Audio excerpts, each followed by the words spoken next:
हमारी कुछ मांगे, जिन मांगों को हमने बहुजन समाज जोड़ो यात्रा के जरिए आम जनता तक पहुंचा है, और वो मांग यहाँ की राज्य सरकार से। सरकार कह रही है कि एसएसटी छात्रवृत्ति देने के लिए सरकार के पास फंड ही नहीं है। एक महापुरुष में संत गाडगे जी महाराज, उन्होंने कहा कि अगर थाली नहीं तो हाथ पे रख के खाना, लेकिन अपने बच्चों को जरूर पढ़ाना।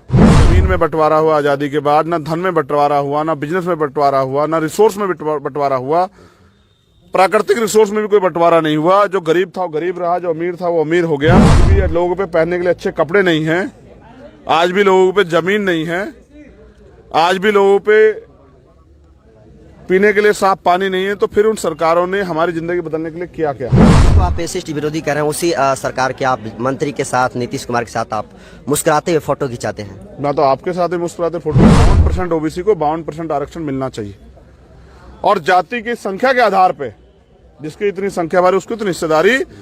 तो यहाँ तो बहुजन समाज के लोग सरकार है, सबसे पहले 100% आरक्षण उनको इस प्रदेश में लागू करना चाहिए।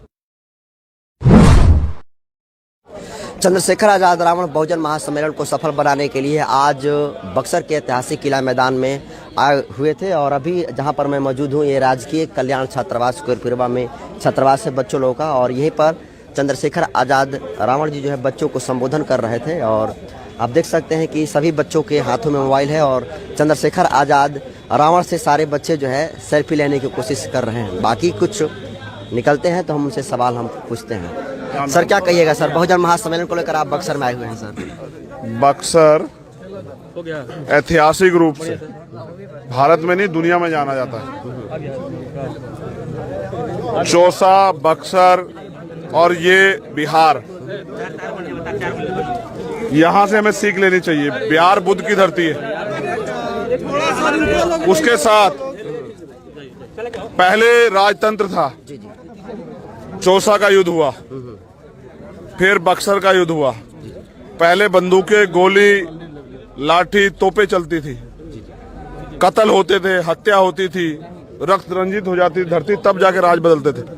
फिर एक ऐसे रहबर पैदा हुए डॉक्टर बाबा साहब अम्बेडकर, जिन्होंने वोट का अधिकार दिया, और अब वोट के जरिए राज व्यवस्था परिवर्तित होती है। तो अब युद्धों की जरूरत नहीं है। अब तो जो समाज अपनी जिंदगी में बदलाव चाहता है या बदलाव करने के लिए तैयार हो जाएगा, वो अपनी वोट को संगठित करके अगर वोट देगा तो राज व्यवस्था में उनकी हिस्सेदारी तय हो जाएगी। हमारी कुछ मांगे, जिन मांगों को हमने बहुजन समाज जोड़ो यात्रा के जरिए आम जनता तक पहुंचा है, और वो मांग यहाँ की राज्य सरकार से है।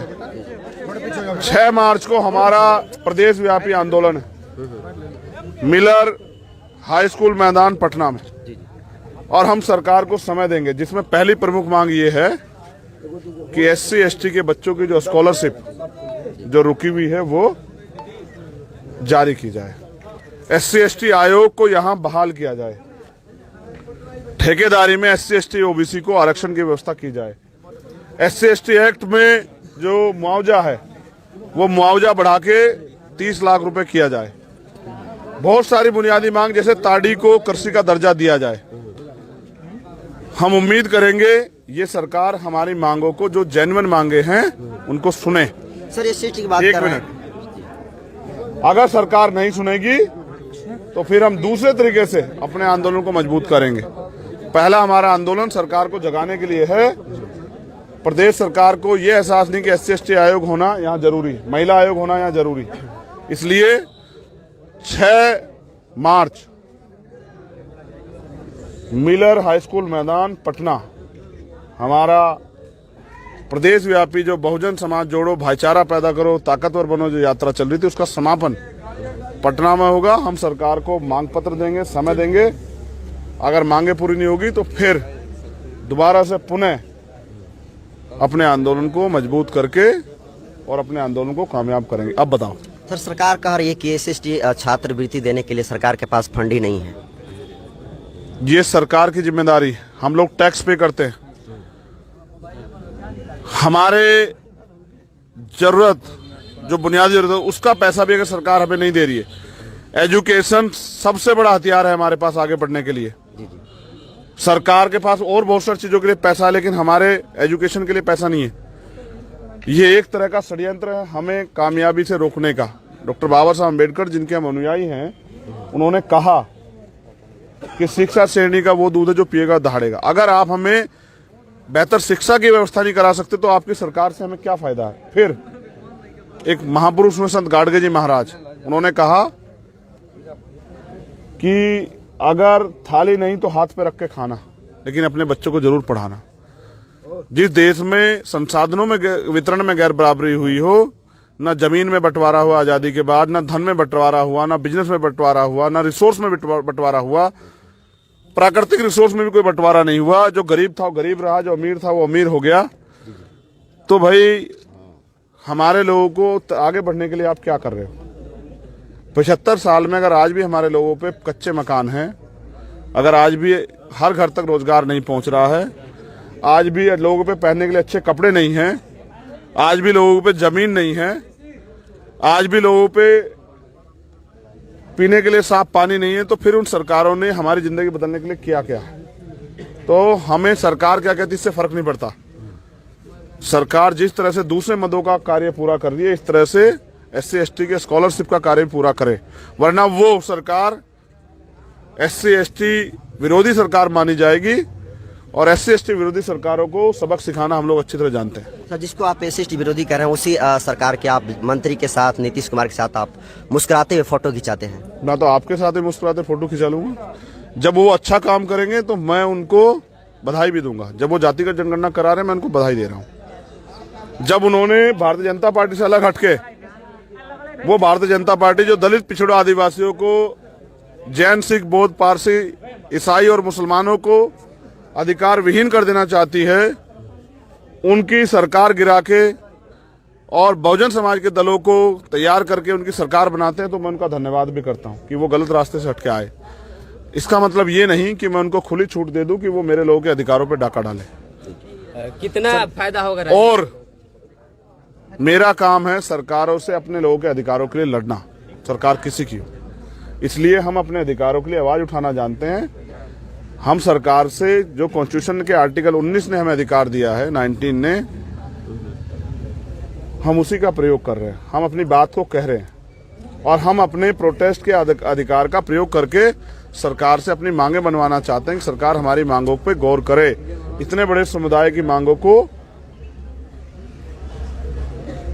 उनकी तरफ ध्यान ना देके वो इन वर्गों का अपमान कर रही हैं। अगर वो जाति का जनगणना करा रहे हैं तो हम ये मांग भी करते हैं, क्योंकि अब 50% की कैप खत्म हो गई है, 52% OBC को 52% आरक्षण मिलना चाहिए। और जाति की संख्या के आधार पे जिसकी इतनी संख्या बारी उसकी इतनी हिस्सेदारी, तो यहाँ तो बहुजन समाज के लोग सरकार है, सबसे पहले 100% आरक्षण उनको इस प्रदेश में लागू करना चाहिए। उनको ठेकेदारी में भी कमजोर वर्ग के लोगों का आर्थिक सशक्तिकरण हो। अमीरों के बारे में सब सोचेंगे तो गरीबों के बारे में भी सोचना चाहिए। अगर आपका सगा भाई भी आपके अधिकार नहीं देंगे तो उनसे भी लड़ाई होगी, उनसे भी संघर्ष होगा। और अगर सड़क से काम चलेगा तो आदमी कोर्ट जाता है। तो ये अधिकारों की लड़ाई है। भाईचारा अपनी जगह है, अधिकार अपनी जगह है। हमारी कुछ मांगे, जिन मांगों को हमने बहुजन समाज जोड़ो यात्रा के जरिए आम जनता तक पहुंचा है, और वो मांग यहाँ की राज्य सरकार से। सरकार कह रही है कि SC ST छात्रवृत्ति देने के लिए सरकार के पास फंड ही नहीं है। एक महापुरुष में संत गाडगे जी महाराज, उन्होंने कहा कि अगर थाली नहीं तो हाथ पे रख के खाना, लेकिन अपने बच्चों को जरूर पढ़ाना। जमीन में बंटवारा हुआ आजादी के बाद, न धन में बंटवारा हुआ, न बिजनेस में बंटवारा हुआ, न रिसोर्स में बंटवारा हुआ, प्राकृतिक रिसोर्स में भी कोई बंटवारा नहीं हुआ। जो गरीब था वो गरीब रहा, जो अमीर था वो अमीर हो गया। आज भी लोगों पे पहनने के लिए अच्छे कपड़े नहीं हैं, आज भी लोगों पे जमीन नहीं है, आज भी लोगों पे पीने के लिए साफ पानी नहीं है, तो फिर उन सरकारों ने हमारी जिंदगी बदलने के लिए किया क्या? तो आप SC ST विरोधी कह रहे हैं, उसी सरकार के आप मंत्री के साथ, नीतीश कुमार के साथ आप मुस्कुराते हुए फोटो खिंचाते हैं। मैं तो आपके साथ ही मुस्कुराते फोटो। 52% OBC को 52% आरक्षण मिलना चाहिए। और जाति की संख्या के आधार पे जिसकी इतनी संख्या बारी उसकी इतनी हिस्सेदारी, तो यहाँ तो बहुजन समाज के लोग सरकार है, सबसे पहले 100% आरक्षण उनको इस प्रदेश में लागू करना चाहिए। चंद्रशेखर आजाद रावण बहुजन महासम्मेलन को सफल बनाने के लिए आज बक्सर के ऐतिहासिक किला मैदान में आए हुए थे और अभी जहां पर मैं मौजूद हूं ये राजकीय कल्याण छात्रावास कोरपुरवा में छात्रावास है बच्चों लोगों का। और यहीं पर चंद्रशेखर आज़ाद रावण जी जो है बच्चों को संबोधन कर रहे थे। और आप देख सकते हैं कि सभी बच्चों के हाथों में मोबाइल है और चंद्रशेखर आज़ाद रावण से सारे बच्चे जो है सेल्फी लेने की कोशिश कर रहे हैं। बाकी कुछ निकलते हैं तो हम उनसे सवाल हम पूछते हैं। सर क्या कहिएगा सर, बहुजन महासम्मेलन को लेकर आप बक्सर में आए हुए हैं सर। बक्सर ऐतिहासिक रूप से भारत में नहीं दुनिया में जाना जाता है। चौसा, बक्सर और ये बिहार, यहाँ से हमें सीख लेनी चाहिए। बिहार बुद्ध की धरती है। उसके साथ पहले राजतंत्र था, चौसा का युद्ध हुआ, फिर बक्सर का युद्ध हुआ। पहले बंदूकें, गोली, लाठी, तोपें चलती थी, कत्ल होते थे, हत्या होती थी, रक्त रंजित हो जाती थी धरती, तब जाके राज बदलते थे। फिर एक ऐसे रहबर पैदा हुए डॉक्टर बाबा साहब अम्बेडकर, जिन्होंने वोट का अधिकार दिया और अब वोट के जरिए राज व्यवस्था परिवर्तित होती है। तो अब युद्धों की जरूरत नहीं है। अब तो जो समाज अपनी जिंदगी में बदलाव चाहता है या बदलाव करने के लिए तैयार हो जाएगा, वो अपनी वोट को संगठित करके अगर वोट देगा तो राज व्यवस्था में उनकी हिस्सेदारी तय हो जाएगी। हमारी कुछ मांगे हैं, जिन मांगों को हमने बहुजन समाज जोड़ो यात्रा के जरिए आम जनता तक पहुंचा है और वो मांग यहाँ की राज्य सरकार से है। 6 मार्च को हमारा प्रदेश व्यापी आंदोलन है मिलर हाई स्कूल मैदान पटना में, और हम सरकार को समय देंगे, जिसमें पहली प्रमुख मांग ये है कि SC ST के बच्चों की जो स्कॉलरशिप जो रुकी हुई है वो जारी की जाए। SC ST आयोग को यहां बहाल किया जाए। ठेकेदारी में SC ST OBC को आरक्षण की व्यवस्था की जाए। SC ST एक्ट में जो मुआवजा है वो मुआवजा बढ़ा के 30 लाख रुपए किया जाए। बहुत सारी बुनियादी मांग, जैसे ताड़ी को कृषि का दर्जा दिया जाए। हम उम्मीद करेंगे ये सरकार हमारी मांगों को, जो जेन्युइन मांगे हैं, उनको सुने। सर ये सीट की बात एक कर रहे हैं। मिनट, अगर सरकार नहीं सुनेगी तो फिर हम दूसरे तरीके से अपने आंदोलन को मजबूत करेंगे। पहला हमारा आंदोलन सरकार को जगाने के लिए है। प्रदेश सरकार को यह एहसास नहीं कि SC ST आयोग होना यहाँ जरूरी, महिला आयोग होना यहाँ जरूरी। इसलिए 6 मार्च मिलर हाई स्कूल मैदान पटना, हमारा प्रदेश व्यापी जो बहुजन समाज जोड़ो, भाईचारा पैदा करो, ताकतवर बनो जो यात्रा चल रही थी, उसका समापन पटना में होगा। हम सरकार को मांग पत्र देंगे, समय देंगे। अगर मांगे पूरी नहीं होगी तो फिर दोबारा से पुनः अपने आंदोलन को मजबूत करके और अपने आंदोलन को कामयाब करेंगे। अब बताओ सर, सरकार कह रही है कि SC ST छात्रवृत्ति देने के लिए सरकार के पास फंड ही नहीं है। ये सरकार की जिम्मेदारी, हम लोग टैक्स पे करते हैं। हमारे जरूरत जो बुनियादी जरूरत है उसका पैसा भी अगर सरकार हमें नहीं दे रही है। एजुकेशन सबसे बड़ा हथियार है हमारे पास आगे बढ़ने के लिए। सरकार के पास और बहुत सारी चीजों के लिए पैसा है, लेकिन हमारे एजुकेशन के लिए पैसा नहीं है। ये एक तरह का षड्यंत्र है हमें कामयाबी से रोकने का। डॉक्टर बाबा साहब अम्बेडकर, जिनके हम अनुयायी हैं, उन्होंने कहा कि शिक्षा श्रेणी का वो दूध है जो पिएगा दहाड़ेगा। अगर आप हमें बेहतर शिक्षा की व्यवस्था नहीं करा सकते तो आपकी सरकार से हमें क्या फायदा है। फिर एक महापुरुष में संत गाडगे जी महाराज, उन्होंने कहा कि अगर थाली नहीं तो हाथ पे रख के खाना, लेकिन अपने बच्चों को जरूर पढ़ाना। जिस देश में संसाधनों में वितरण में गैर बराबरी हुई हो, न जमीन में बंटवारा हुआ आजादी के बाद, न धन में बंटवारा हुआ, न बिजनेस में बंटवारा हुआ, न रिसोर्स में बंटवारा हुआ, प्राकृतिक रिसोर्स में भी कोई बंटवारा नहीं हुआ। जो गरीब था वो गरीब रहा, जो अमीर था वो अमीर हो गया। तो भाई हमारे लोगों को आगे बढ़ने के लिए आप क्या कर रहे हो? 75 साल में अगर आज भी हमारे लोगों पे कच्चे मकान हैं, अगर आज भी हर घर तक रोजगार नहीं पहुंच रहा है, आज भी लोगों पे पहनने के लिए अच्छे कपड़े नहीं हैं, आज भी लोगों पे जमीन नहीं है, आज भी लोगों पे पीने के लिए साफ पानी नहीं है, तो फिर उन सरकारों ने हमारी जिंदगी बदलने के लिए किया क्या? तो हमें सरकार क्या कहती है इससे फर्क नहीं पड़ता।